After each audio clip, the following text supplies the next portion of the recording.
Democratic Socialists pick up 3 big victories in this week's New York City primaries. Could that momentum carry all the way to Wisconsin?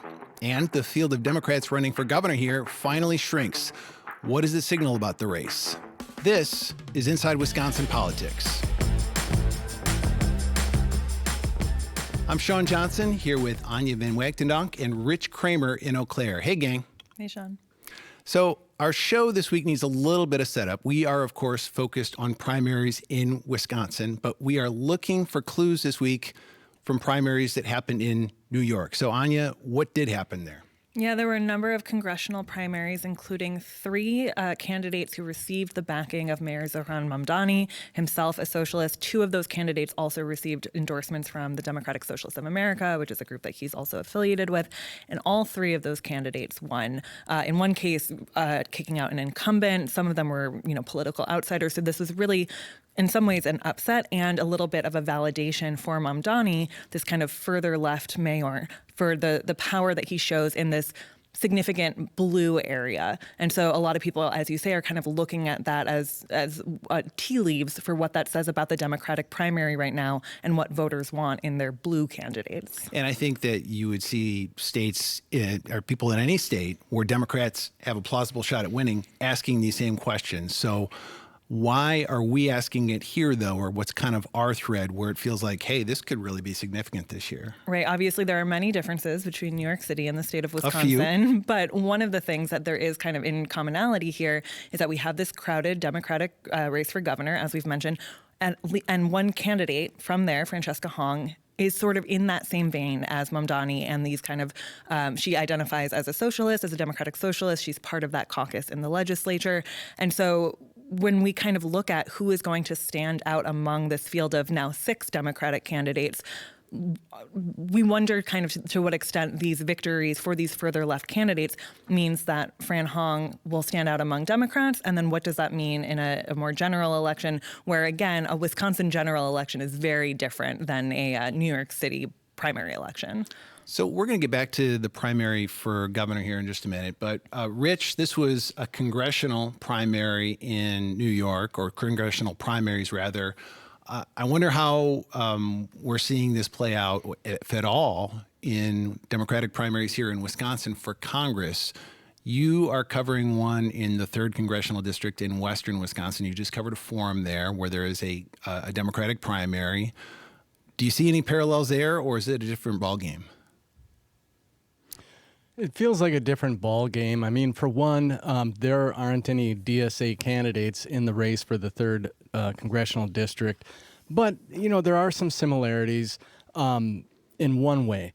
So we've got 2 candidates, and one seems to be trying to portray herself as the more progressive of the 2, and one is trying to or is acting like she's the more moderate candidate. So these 2 people are Emily Berge. She's the former city council president of Eau Claire, has been on the city council for a long time.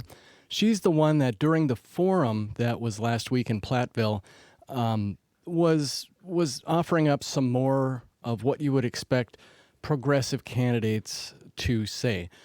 For example, Berge called for Medicare for all, which is universal health care essentially, and she said that she vowed to impeach President Donald Trump if she were elected, or support the impeachment.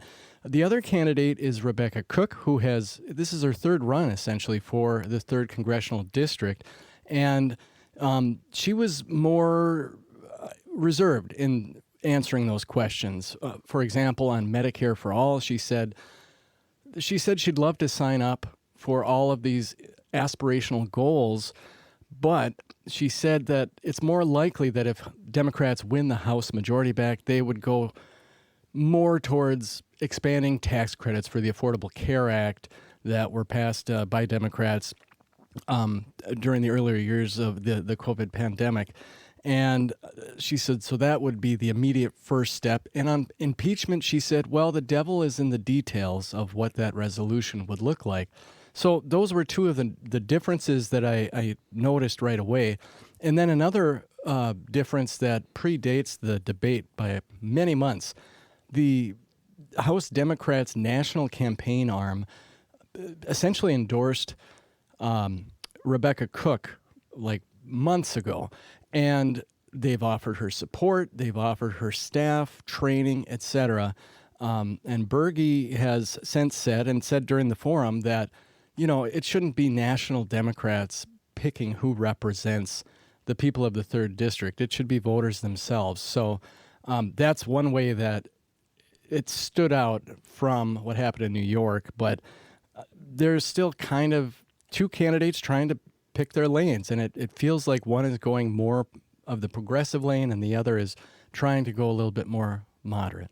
I think that push-pull between national Democrats and these more kind of, we know our community, we are kind of the progressive wing, was also on display in New York. Right, a number of the candidates who were defeated were backed by these national Democratic groups that Rich was just talking about. And so again, while we're trying to see how are Democrats feeling, how are they kind of leaning going into what they are hoping broadly to be a wave election, who are they putting their money behind as the people who can deliver that? And so in New York, part of the answer was people whose policies do fall a little bit to the left. It'll be really interesting to see in the governor's race and in some of these competitive congressional races here in Wisconsin, what do Wisconsin Democrats, where do they put their money behind?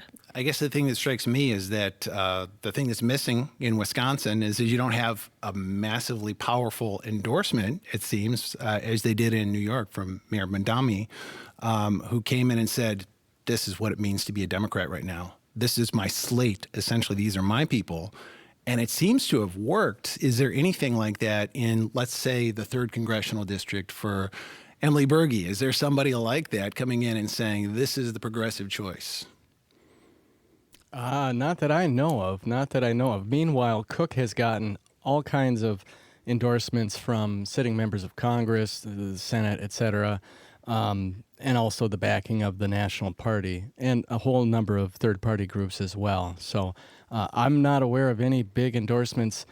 Actually, the endorsements that Berge has been promoting have been from essentially local government, city council, county board, school boards, et cetera. So I guess I'm wondering if, that person who could move the field like that even exists in Wisconsin for Wisconsin Democrats. I mean, the state party is staying out of this race, the race for governor. They have massive financial resources and could tip the field potentially if they wanted to. They're definitely not going there.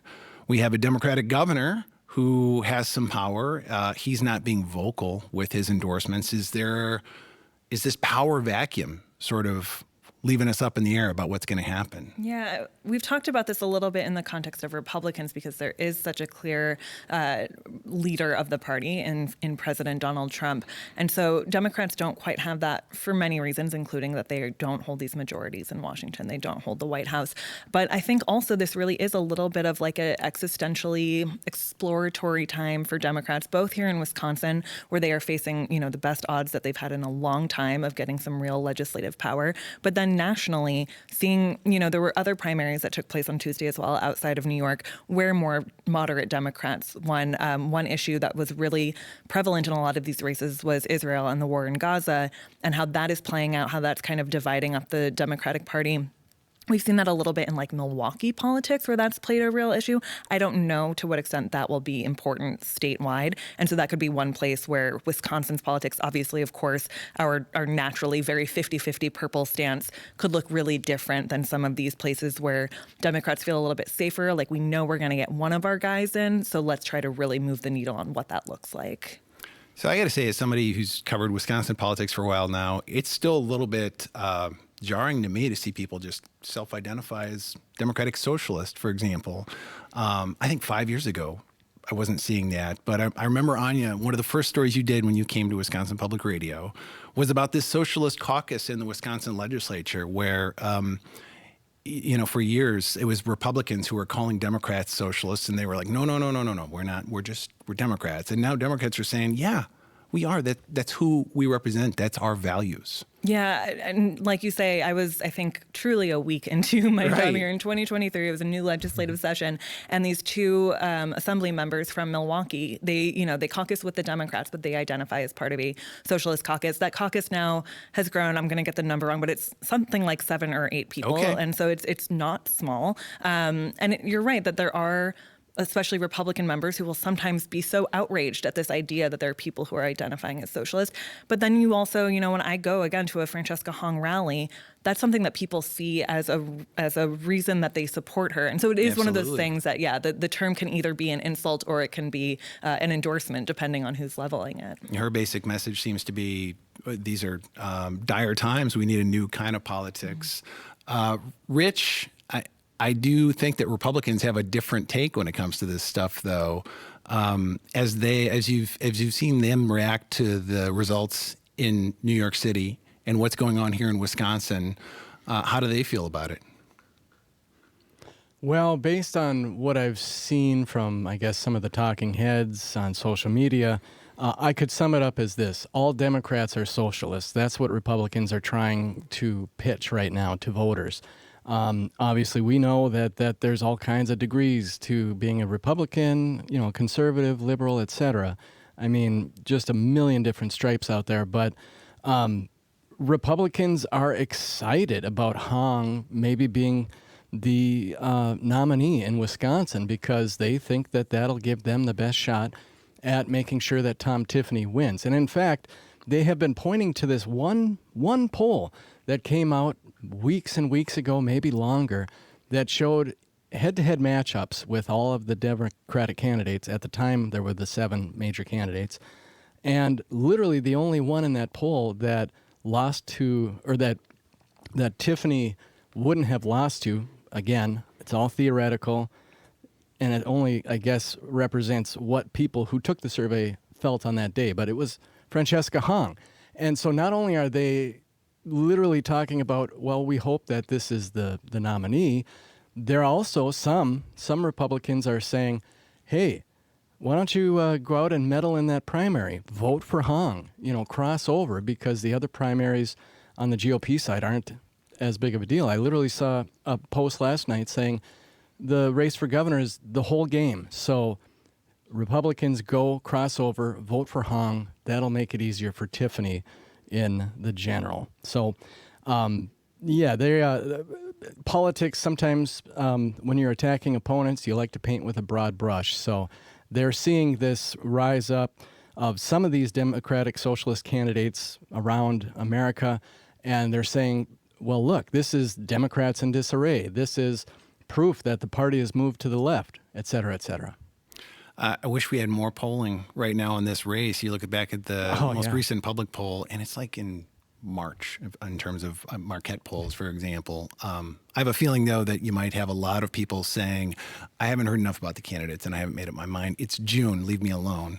But let's talk about the field. We had a 7-candidate Democratic primary this week shrink to a 6-candidate primary.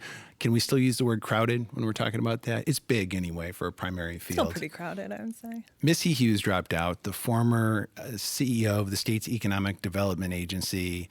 She immediately endorsed Lieutenant Governor Sarah Rodriguez. This is just an open question. How big a deal was this?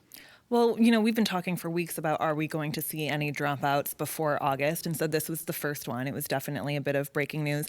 And I think one of the things that we've been talking about so much is this idea of lanes and how these candidates can kind of stand out and make themselves seem, picking me would be different than picking anyone else. And so I think in her statement and then in interviews she gave after, Missy Hughes kind of she spoke about the ways that Democrats are going to hurt each other if they are trying to, if they are taking up space that could be taken up by somebody else. So she said she hopes to see other people drop out. And so I think that is a little bit of a nod to the fact that they need, that while Democrats are trying to figure out who they are trying to be, what they are trying to represent, and how do I beat Tom Tiffany or other people who were picked by Donald Trump, what does that look like for the Democrats? And so I think this was a signal that one person at least made that calculus of what was good for the party and then how to kind of throw her power and her weight behind that.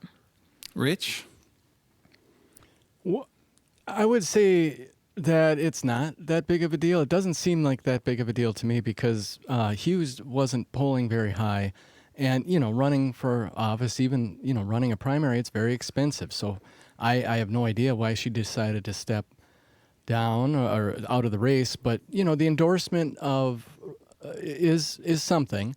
But again, there's still 6 people in the race, and I'll just say that Hughes dropping out, she was essentially a pro-business kind of a Democrat.